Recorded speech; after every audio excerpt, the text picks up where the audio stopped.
오늘 본문은 이 성전 안쪽에 이 성전과 그리고 또한 지성소에 있는 그런 내적인 이 안쪽에 있는 그런 문과 벽에 대한 장식에 대해서 이야기합니다. 원래 하나님은 어떠한 형식과 어떠한 형상을 제작하거나 만들지 말라라고 말씀하셨고 엄히 경고하셨는데, 오늘 본문에 보면 세 가지 형상이 나와서 그것이 벽과 또 그리고 문에 장식되어 있고 그것을 금으로 입혔음을 우리는 볼 수 있습니다.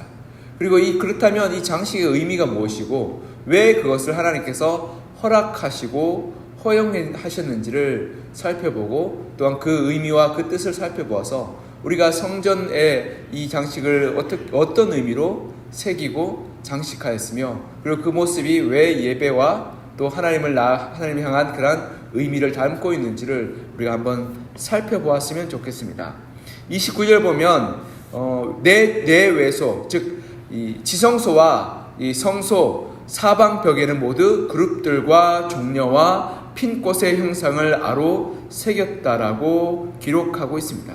그리고 32절에 보면 이 지성소를 들어가는 곳에 원래는 휘장으로 가로막고 있는데요, 거기에 감람나무로 문을 만듭니다. 문을 만들고 그 문에 그룹과 종려와 핀꽃을 아로 새겼다라고 기록하고 있고요. 또한 우리 본문 이 36절에 보면 이 외소, 즉 성전과 밖에 밖들에 또 문을 세웠는데, 그 문에도 본문에 보면 그룹과 종려와 핀꽃을 아로 새겼다라고 기록하고 있습니다.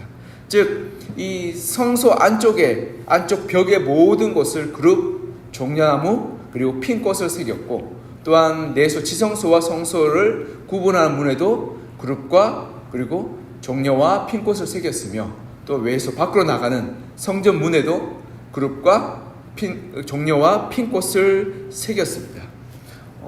원래 이 하나님께서 명령하시는데요, 출애굽기 26장 31절에서 33절 보면 이렇게 기록하고 있습니다. 너는 청색, 자색, 홍색 실과 가늘게 꼰 배실로 짜서 휘장을 만들고 그 위에 그룹들을 정교하게 수놓아서 금 갈고리를 네 기둥 위에 늘어뜨리되 그 네 기둥을 조각목으로 만들고 금으로 싸서 네 은받침 위에 둘지며 그 휘장을 갈고리 아래에 늘어뜨린 후에 증거궤를 그 휘장 안에 들여놓으라. 그 휘장이 너희를 위하여 성소와 지성소를 구분하리라. 아멘. 성막에 보면 성소와 지성소를 구분하는 그러한 이 막이 있었는데 그것이 바로 휘장이라고 불렀습니다. 근데 그 휘장에 보면 그룹, 즉 제가 어제 말씀드렸죠, 천사의 모습, 케라빔이라고 말하는 이 천사의 모습을 수놓아서 금실로 수놓아서 그룹의 형상을 새겼고, 그것이 성소와 지성소를 가로막는 휘장의 장식이 되었습니다. 여러분, 그룹은 하나님의 임재의 상징입니다. 하나님을 보좌하는 천사로서 하나님이 임재하실 때 그 앞에서 그룹들이 나타나서 하나님을 창화하고 찬송하고 하나님께 영광을 돌리며 하나님의 임재를 드러내고 하나님을 높이는 그러한 역할을 했던 것이 바로 그룹이었습니다. 즉 그룹은 하나님이 임재하는 장소임을 알려주는 그러한 표시로 하나님을 경외하고 하나님을 두려워하고 하나님 앞에 주의를 구하며 그리고 거룩하고 정결한 모습으로 하나님께 나아갈 것을 알려주는 그러한 모습으로 그룹의 모습이 나타나는 것입니다. 이사야서 6장에 보면 이사야가 하나님의 임재하심을 바라보게 됩니다.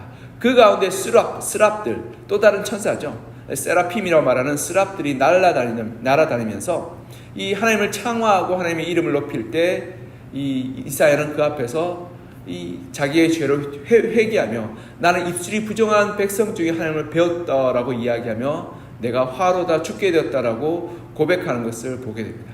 그러자 이 스랍 중에 한 스랍 천사가 그 숫새를 한 개 가져와서 이사야 입을 불을 지짐으로 말미암아서 너희 죄가 정하여졌다라고 말하며 그가 하나님의 임재의 장소로 불러옴을 우리는 볼 수 있습니다. 즉 이러한 그룹의 모습들은 이 하나님의 임재의 상징을 뜻하고 있는데, 그러하게 지성소에 들어갈 때 지성소의 휘장 가운데 이 그룹의 형상을 새겨놓았던 것은 이 제사장이 하나님의 임재의 장소에 들어갈 때 정결하고 거룩한 모습으로 들어가지 않는다면 죽게 될 것을 경고하는 것뿐 아니라 이 자리가 하나님의 임재의 장소임을 알려주는 그러한 상징이기도 하였던 것입니다. 그러하게 성전 내외소에, 그러니까 성전의 지성소뿐 아니라 성소에도 이 그룹의 형상을 새겨놨던 것은 지성소뿐 아니라 성소에까지도 하나님이 임재하시며 하나님을 경배하고 하나님께 영광을 돌리며 죄 없는 거룩한 모습으로 나아갈 것을 촉구하고 요구하는 그러한 상징임을 우리가 볼 수 있습니다. 그러하게 우리가 하나님의 성전, 하나님 앞에 나올 때는 두렵고 떨리는 마음으로, 하나님을 경외하는 마음으로, 그리고 죄를 자복하고 회개하는 마음으로 나와야 함을 우리가 오늘 본문의 상징을 통해서 말씀하여 주고 있는 것입니다. 그래서 천사의 모습은 우리가 그를 숭배하거나 높이는 것이 아니라 이 자리가 하나님의 임재의 자리이기 때문에 우리가 경건한 마음, 거룩한 마음, 경외하는 마음으로 하나님 앞에 나아갈 것을 요청하고 요구하는 상징이었던 것입니다. 그렇게 우리가 하나님 앞에 나아갈 때 이런 경외와 마음, 하나님을 두려워하는 마음, 그리고 또한 죄를 자복하는 마음으로 하나님께 나아가야 함을 우리에게 알려주고 보여주고 있는 것입니다. 두 번째로 이 종려나무의 장식이 있는데요. 이 종려나무는 어떤 나무냐, 팜트리라고 해서 여러분 알다시피 대추야자가 열리는 나무가 종려나무입니다. 그리고 우리 양치류 아시죠? 이런 가지가 여러 가지 있는 이 양치류 나무가 종려나무입니다. 이 종려나무는 가나안 땅의 상징으로 옛날 고대 시대부터 사용되었던 이 나무입니다. 이집트 투트모스의 3세의 벽화를 보면 이 투트모스 3세가 가나안 땅을 정복하게 되는데 그 정복하는 그림에 대한 이 사실에 대한 그림이 이 투트모스의 3세의 그러한 이 무덤에서 발굴됐는데 거기 보면 가나안 땅의 상징으로 종려나무가 그려져 있음을 발견할 수 있었습니다. 이 종려나무는 특별히 부활과 승리의 상징으로 나타나는 그런 나무이고 또한 생명의 상징이었습니다. 그래서 실제로도 이 종려나무는요, 다 베고 남은 그루터기를 불에 태워도 그 그루터기에서 싹이 날 만큼 생명력이 강한 나무입니다. 그래서 불 가운데도 살아난다고 하는 나무라서요. 그래서 이 종려나무의 학명이 피닉스 닥티리페라라는 이 단어를 이 학명이 가지고 있습니다. 피닉스 닥터리페라는 학명인데요. 앞부분에 피닉스란 말이 불사조, 서양에 보면 온몸에 불이 있는 죽지 않는 새라는 말로 불사조가 있습니다. 그것을 피닉스라 불렀는데 그만큼 죽지 않는 나무라는 의미로 이 종려나무를 부르고 있습니다. 즉 이러한 생명력이 강한 나무의 상징으로 말미암아서 이스라엘 백성들은 종려나무가 영혼과 생명, 부활과 승리를 상징한다라고 생각했습니다. 그래서 예수님이 이 예루살렘에 입성하실 때 이 사람들이 무엇을 가지고 예수님을 맞이했나요? 종려나무 가지를 흔들면서 호산나 우리를 구원하소서라고 외쳤던 것입니다.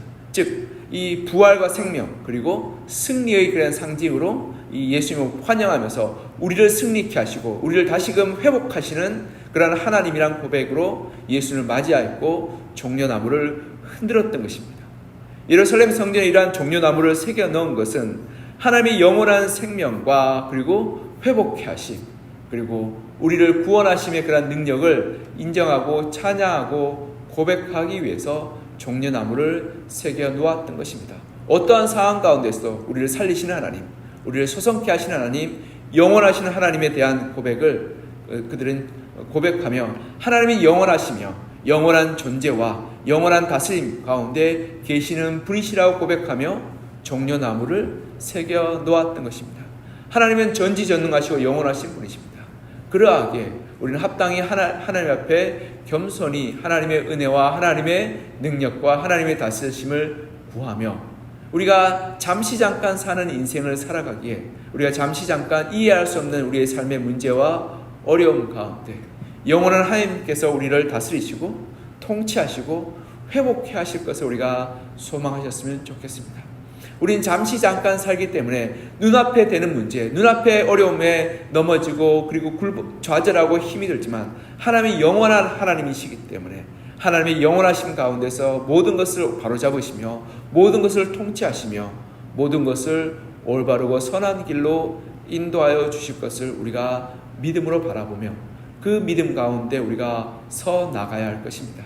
그렇게 우리가 우리의 믿음을 영원하신 하나님께 드림으로 말미암아서 잠시 잠깐의 어려움과 환난과 문제 가운데 우리가 흔들리지 않고 변치 않는 하나님, 영원하신 하나님을 고백함으로 말미암아 우리도 변치 않는 믿음으로 그리고 하나님 앞에서 신실한 믿음으로 나아가는 그런 믿음으로 서는 저와 여러분이 되기를 이제 간절히 소망하며 축복합니다. 세 번째로 묘사된 것이 꽃의 형상, 핀 꽃의 형상이라고 말씀하고 있습니다. 그렇다면 여러분 무슨 꽃을 새겨 넣었을까요? 아마 이 학자들이 추측하기로 살구꽃을 새겨 넣었다라고 추측합니다. 왜냐하면 이 하나님께서 이 성막 안에 이 모세가 출애굽하고 나서 성막을 짓는데요. 성막 안에 형상을 지은 것 중에서 꽃의 형상이 있었는데 그 꽃이 뭐냐면 살구꽃 형상의 등대였습니다. 성소 안에 이 7개의 가지로 된 살구꽃 형상의 등대가 있었습니다. 근데 그 등대가 줄기와 가지가 다 살구꽃 가지와 살구꽃 잎과 살구꽃 꽃 모양의 그런 형상으로 등대를 만들라고 하나님께서 명령하셨습니다. 출애굽기 25장 33절에 보면요, 이렇게 기록하고 있습니다.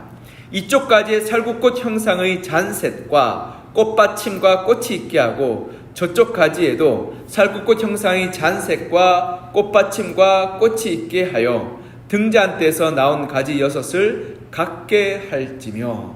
아멘. 여기 보면 우리 출애굽기에 보면 하나님께서 상징과 형상을 허용하신 것인데 그것이 뭐냐면 살구꽃 형상의 모습인 것입니다.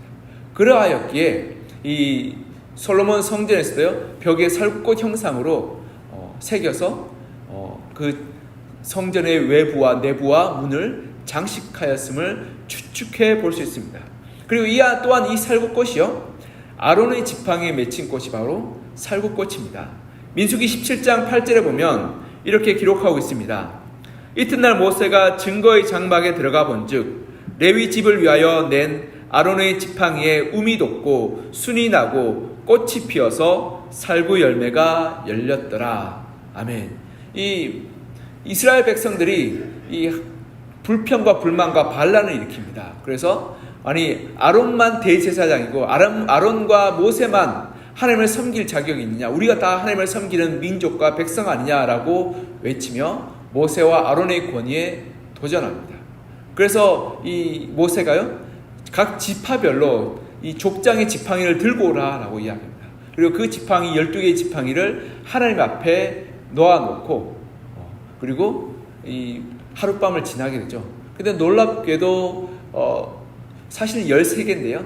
13개의 지팡이가 중에서 딱 한 가지, 이 레위의 아론의 지팡이 가운데 이 움이 돋고 순이 나고 꽃이 피어서 열매까지 맺힌 지팡이가 바로 아론의 지팡이인데 그 지팡이에 맺힌 열매가 살구 열매라고 되어 있습니다. 즉 하나님의 권위와 하나님의 위엄과 하나님의 그러한 이 능력의 상징이 바로 살구나무요 살구 지팡이였던 겁니다. 그래서 이것을 이 하나님의 권위의 상징으로 두어서 이 법궤 안에 넣어두어서 아론의 쌍난 지팡이가 이 법궤 안에 보관되어 있었던 것입니다. 즉 아론의 지팡이는 난 꽃과 열매도 살구꽃이고 살구 열매며 이는 하나님의 성막과 아주 밀접한 연관이 있음을 우리는 살펴볼 수 있습니다. 근데 우리가 한 가지 알고 짚고 넘어가야 될 것이 있는데요, 여기에 살구꽃이라고 이 번역된 이 단어 히브리어는 사케드라고 불리는데요, 사실은 이것이 아몬드 꽃입니다. 그러니까 살구꽃이라고 되어 있는데 이게 그 당시에 이 성경을 번역할 당시에 우리나라와 중국에 아몬드라는 이 품종이 없었기 때문에 이걸 살구꽃이라고 번역해서 기록하였고 지금도 그렇게 번역되어 있다고 합니다. 그래서 이 아몬드 꽃이라고 번역하는 것이 보다 정확하고요. 그래서 이 살구꽃이요, 아몬드 열매가 맺힙니다. 이런 점에서 이 아몬드 꽃을 사케드라고 불리웁니다. 그리고 히브리어가 정확한 말로 이 사케드라는 의미가 뭐냐면 잠에서 깨우다, 지켜보다는 의미를 가지고 있습니다. 여러분, 한국에서 겨울이 지나고 봄이 오면 꽃이 피죠. 무슨 꽃이 피나요? 봄꽃이라 그러면 개나리, 목련, 이 벚꽃과 같은 꽃입니다. 근데 이 살구꽃, 이 아몬드꽃, 이 사케드란 꽃도요, 이 이스라엘 전역에 이 우기가 지나고 겨울이 끝나고 나면 꽃이 피는데, 이 이스라엘 전역에 만발하게 피게 되는데 벚꽃처럼 생겼습니다. 그 사케드라는 꽃이 벚꽃처럼 생겨서 5장의 잎이 있고 흰색과 핑크색으로 되어 있어서 꼭 벚꽃처럼 생겼습니다. 그래서 성지 순례를 가는 사람들은 이 2월쯤에 되면 이 사케드라는 이 살구꽃이 피게 되는데 벚꽃이 피었다라고 이야기할 만큼 이 하얀 꽃 그리고 핑크색 꽃이 만발하게 피어나게 됩니다. 그래서 겨울을 깨치고 봄을 알리우는 살구꽃은 흔들어 깨우다라는 의미를 가지고 있습니다. 그래서 사케드란 말이 깨우다라는 의미를 가지고 있는 단어입니다. 즉 이 말은 영적인 무지를 흔들어 깨우다라는 상징으로 성경에 쓰여졌고, 그리고 성경의 선지서에도 보면 이 살구꽃의 형상과 그리고 환상을 하나님께서 보여주시며 영적으로 이스라엘 백성을 깨우라라고 말씀하시는 메시지를 그리고 담고 있음을 발견할 수 있습니다. 이 대제사장의 역할은 아론의 상란 지팡이처럼 이 살구꽃으로 늘 영적으로 깨어서 이 성도들을 깨우치고 하나님의 말씀을 알게 하고 그리고 하나님 앞에 나오게 하는 그러한 역할이 바로 이 대제사장의 역할이었고 영적인 이 지도자의 역할이었던 것입니다. 그래서 아론의 지팡이에 살구꽃이 열매 맺게 하셨던 것이 바로 영적으로 깨어 있으라라는 말씀으로, 그 메시지로 이 아론의 쌍난 지팡이에 그것이 맺히게 하였던 겁니다. 예레미야 1장 11절에서 12절에 보면 이렇게 말씀하고 있습니다. 여호와의 말씀이 또 내게 임하니라. 이르시되 예레미야야 내가 무엇을 보느냐 하시매 내가 대답하되 내가 살구나무 가지를 보나이다. 여호와께서 내게 이르시되 내가 잘 보았도다. 이는 내가 내 말을 지켜 그대로 이루려 함이라 하시니라. 아멘. 여기 보면 예레미야 1장에 보면 살구나무 형상을 하나님께서 환상으로 보여주시면서 예레미야로 하여금 이스라엘을 깨우치고 영적으로 깨어나게 하며 하나님의 말씀이 성취되고 이루어짐을 보게 할 것이라고 말씀하고 있는 것입니다. 즉 이 살구꽃의 형상은 하나님의 말씀의 빛, 생명의 빛을 비추어서 어둠에 있는 이들을 깨우치고 깨닫게 하고 하나님을 바라보게 하는 그러한 상징인 것입니다. 그래서 이 모세의 성막 가운데서 7개의 그 등대를 살구꽃의 형상으로 만들고 새기게 하였던 것은 그 살구꽃의 그 이름 그대로 샤케라는 이름 그대로 깨우치고 깨치고 그리고 밝힌다는 의미를 가지고 있는 것입니다.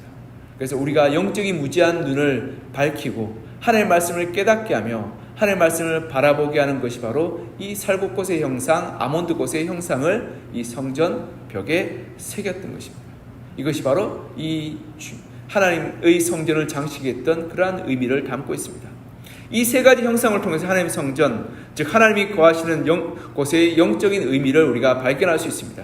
첫 번째로는 우리가 그룹의 형상, 천사의 형상으로 하나님의 임재하심을 하나님을 경외하고 하나님을 두렵고 하나님 앞에 거룩하고 그리고 죄를 회개하는 모습으로 가난한 모습으로 하나님께 나아가 섬겨야 할 것을 말씀하고 있습니다.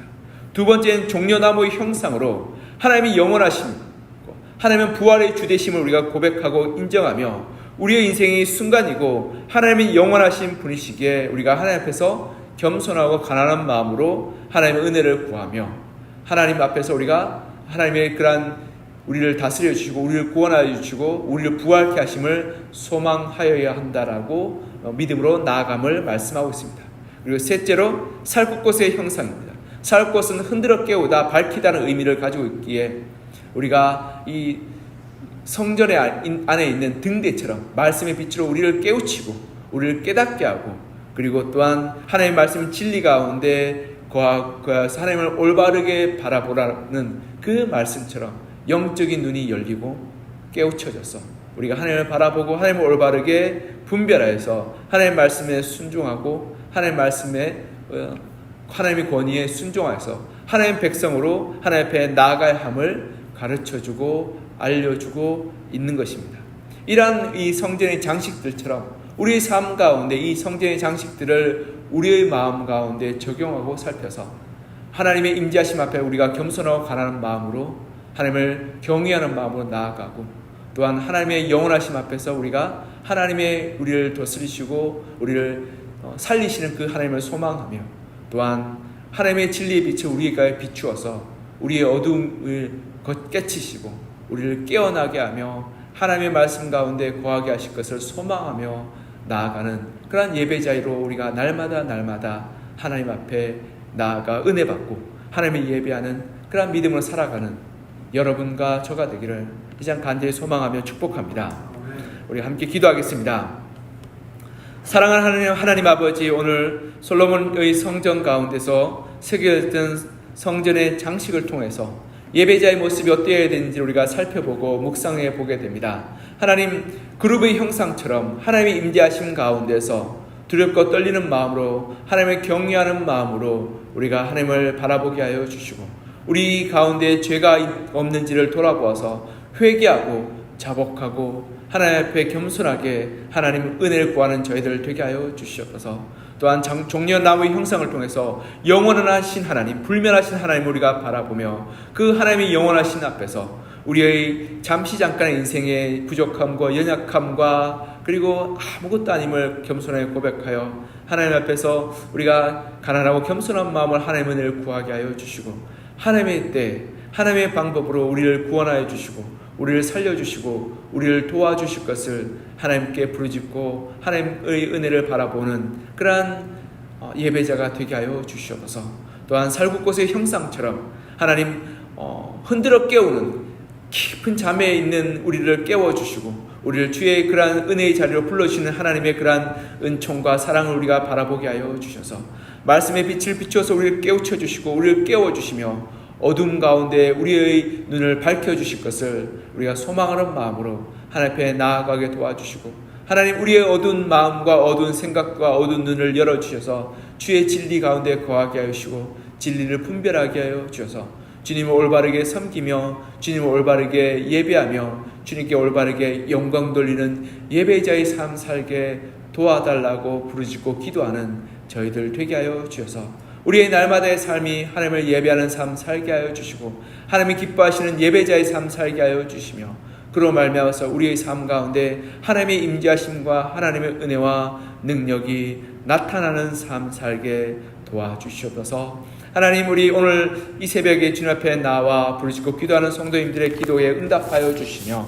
하나님 위로하여 주 힘을 더하여 주셔서 하나님을 만나고 하나님의 임재 가운데 거하며 하나님과 동행하는 그러한 믿음으로 살게 도와주시고, 그리고 이 자리가 하나님의 위로하심과 응답하심 가운데 충만한 역사가 나타나 하나님 정말 큰 위로받고 큰 힘을 얻고 돌아가는 귀한 은혜의 자리 되게 하여 주시옵소서. 주의 은혜를 간절히 사모하며 살아계신 예수 그리스도의 이름으로 기도합니다.